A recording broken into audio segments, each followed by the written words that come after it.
Hi guys, so nandito tayo sa Pay and Go, mag-cash in tayo. Ito yung bagong machine, parang bago na yung setup niya kasi yan ganito na siya. Input lang natin 0968. Test amount kung magkano. Ayan, submit.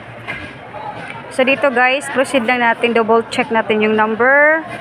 Ayun, so dito, ayun, proceed to pay. Then cash pay now. Ayun. Insert po natin ang ating 1,000 pesos. So, pagka-insert natin, done. And then, so, print receipt. Ayun. So, meron tayong print. Ayan. So, naka-receive na po tayo. Kung wala naman po kayong OTP, guys, ayan. So, click nyo po dito. Punta po kayo dito. Pag hindi po kayo naka-receive ng OTP, tapos nasa may sukli yung pera nyo, proceed. Ito, number. Ayan, so yung amount na hindi pumapasok, for example, 1,000. Submit. And then, so dito guys, check nyo po yan kung tama. So dito, continue, proceed to pay. Dito nyo po, ayan, dyan po kayo. Pay and Go wallet, pay now.